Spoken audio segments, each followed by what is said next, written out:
My name is Marcus. I'm 32 years old. 3 years ago, I married the love of my life. Her name was Emma. Blonde hair, bright green eyes, a laugh that could light up any room. We met at a coffee shop.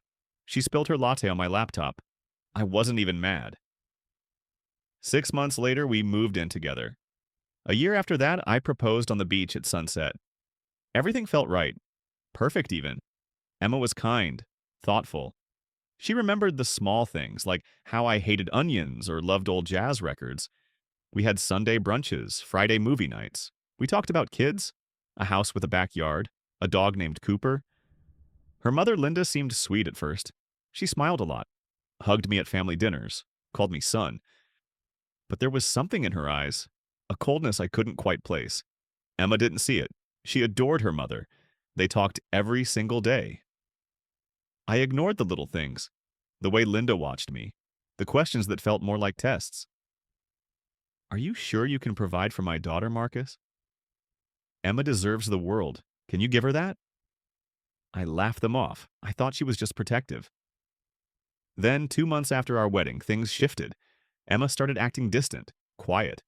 She stopped laughing at my jokes. She'd stare at her phone, then look at me, then look away. Something was wrong, but then small things started to change. At first, it was just a feeling. Emma would come home from visiting her mom and act cold. She'd avoid my eyes, go straight to bed, say she was tired. I asked her what was wrong. She said nothing. But nothing felt like everything. One night, I heard her crying in the bathroom. I knocked. She didn't answer. I tried to hold her. She pulled away. I just need space, Marcus. Space? We were married. We didn't do space. Then I noticed her phone. She guarded it like a secret, face down.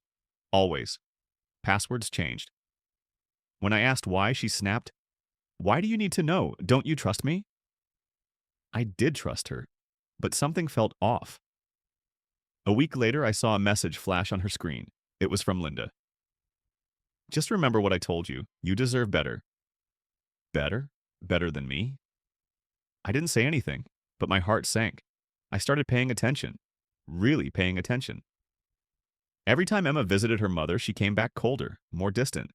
Linda was in her ear, I knew it, but I didn't know what she was saying. Then my friend Jake called me. He sounded worried. "Marcus, I need to tell you something. I saw Linda at a restaurant last week." "Okay, so what?" "She was with some guy. They were close, really close." I froze. "What do you mean close?" "Like holding hands, laughing, kissing." Linda was married. She'd been married to Emma's dad, Richard, for 30 years. Jake sent me a photo. There she was, Linda with another man. I felt sick. But then I realized something worse. Linda was cheating, and she was projecting it onto me. She was poisoning Emma against me, making her think I wasn't good enough, planting seeds of doubt. Because if Emma's marriage failed, Linda could justify her own lies. I confronted Emma that night. I showed her the photo. She stared at it. Silent. Tears filled her eyes. "My mom wouldn't do this," she whispered. "Emma, look at the photo." "No, you're lying. You're trying to turn me against her." She ran out, went to her mother's house. I sat alone in our apartment, empty, broken. I'd lost her. Linda had won. But then I found something. Emma left her laptop open. There was an email from Linda to Emma. The subject line, "The truth about Marcus." I opened it. My hands shook. Linda had written lies, complete lies. She said I was cheating, that she'd seen me with another woman, that I was using Emma for money. None of it was true, not a single word. But Emma believed her, her own mother. I sat there, staring at the screen, my chest tight, my throat burning. I wanted to scream, to cry, to disappear. But they made one mistake. They thought I was broken. I didn't sleep that night. I sat in the dark, thinking, planning. Linda wanted to destroy me? Fine, but I wasn't going down without a fight. I started gathering evidence, photos, messages, timelines. I hired a private investigator. His name was Cole, quiet guy, efficient. "Find out everything about Linda," I said, everything. 2 weeks later, Cole came back with a file. Thick, heavy. Linda wasn't just cheating. She was lying about money too. She'd been skimming from Richard's business account, thousands of dollars, for years. She'd been using it to fund her affair, hotels, gifts, trips. Richard had no idea. Emma had no idea. But I did. I made copies, organized everything, bank statements, hotel receipts, text messages. Then I did something risky. I reached out to Richard. We met at a coffee shop. He looked tired, older than I remembered. "Marcus," he said, "Emma told me you two are having problems." "Yeah," I said, "because of Linda." He frowned. "Linda, what are you talking about?" I slid the folder across the table. Open it." He did.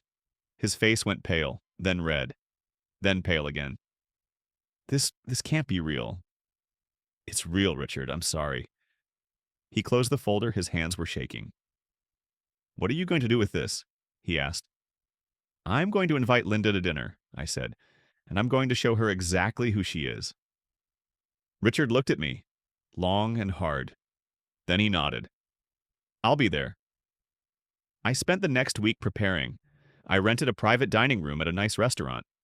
I invited Linda, Emma, Richard, and a few close family members. Linda thought it was a reconciliation dinner, a chance to fix things. She had no idea what was coming. The night arrived. Everyone showed up.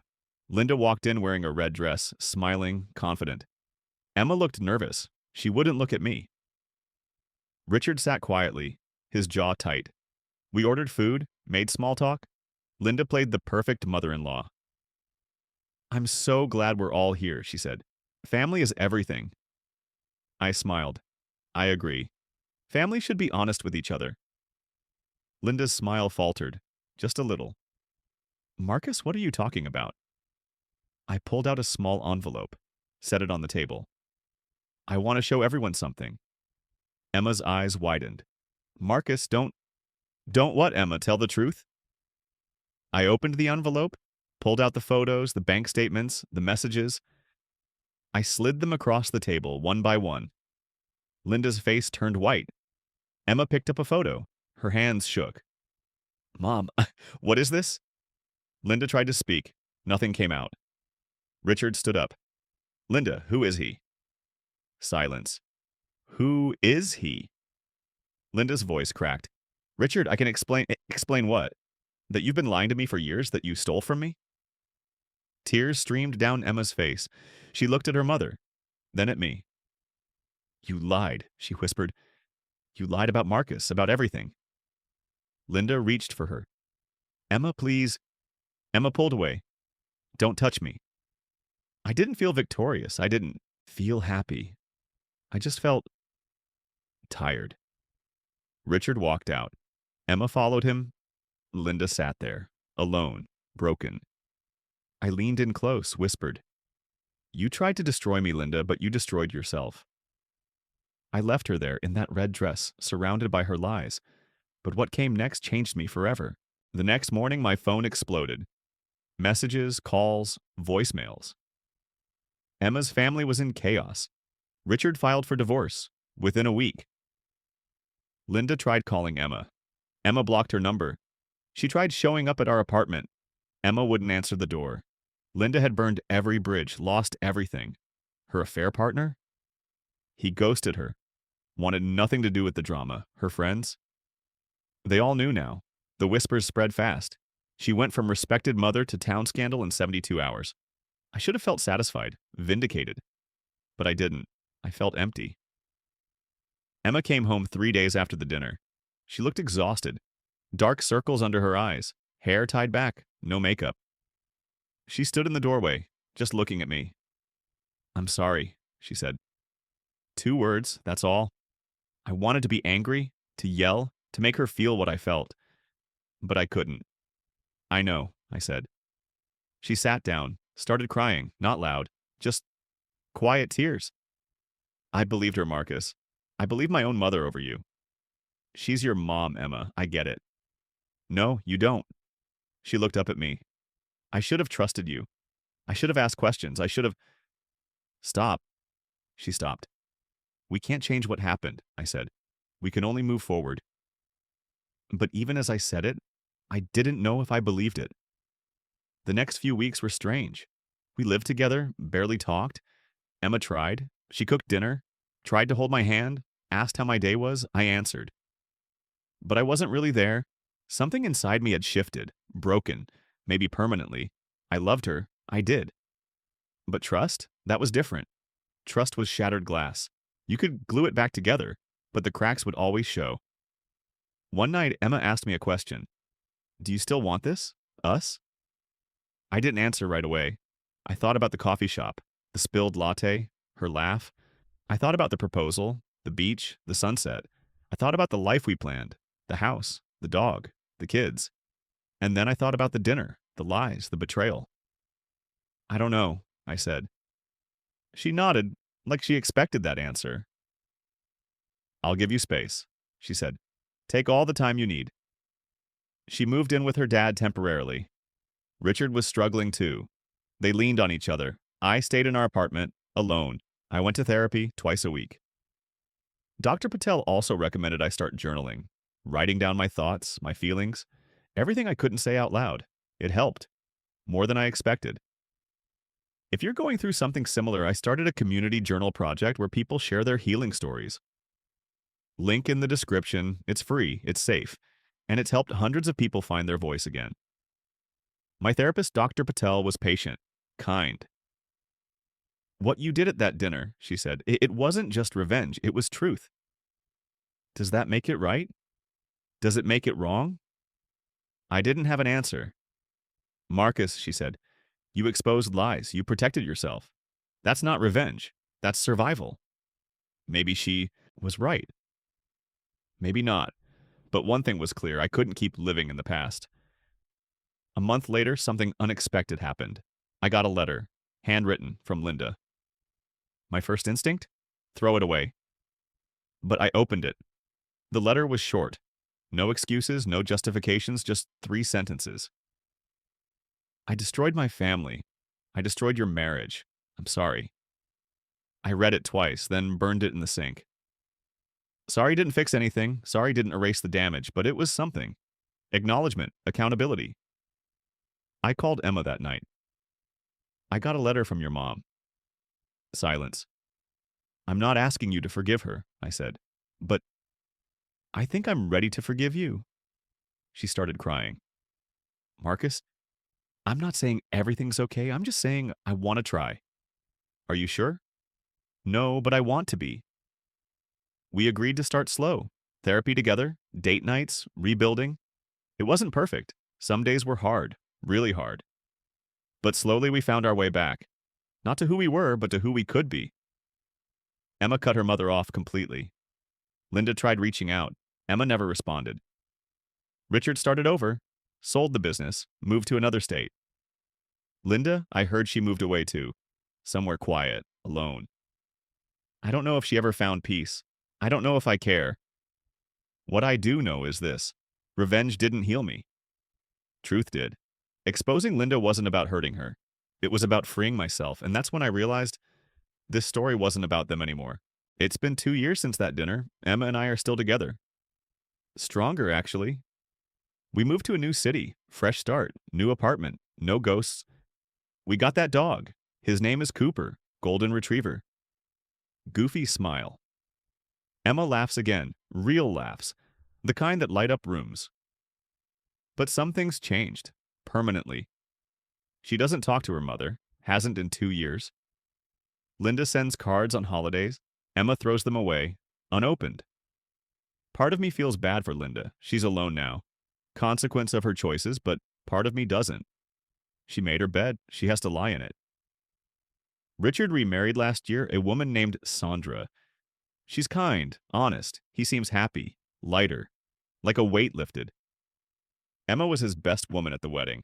She cried the whole time. Happy tears for her dad, for his second chance. As for me, I learned something I never expected. Revenge isn't about destruction, it's about truth. I didn't ruin Linda's life. She did. I just held up a mirror. Sometimes the bravest thing you can do is show people who they really are, even when it hurts, even when it's ugly. Emma asked me once if I regretted the dinner. No, I said. Do you? She thought about it. I regret not seeing it sooner, but I don't regret the truth. That's the thing about betrayal. It changes you. You can't go back to who you were before. That person's gone. But you can become someone stronger, someone wiser, someone who doesn't accept lies, even from family. I still think about that coffee shop sometimes. The spilled latte, her laugh. The beginning feels like a lifetime ago. A different Marcus, a different Emma. But maybe that's okay. Maybe we needed a break to rebuild. Maybe the cracks are what make us stronger now. Last week, Emma and I talked about kids again, for the first time in years. Do you think we're ready? She asked. I think we're more ready than we've ever been. She smiled. That smile, the one I fell in love with. No secrets this time, she said. No secrets, I agreed. Because that's the real lesson. Not revenge, not justice. Honesty. With yourself, with the people you love. Linda tried to ruin my marriage with lies, but lies don't last. Truth does, even when it hurts. Especially when it hurts. I invited her to a dinner she'll never forget. But I also gave myself something. Freedom. From lies, from manipulation, from fear.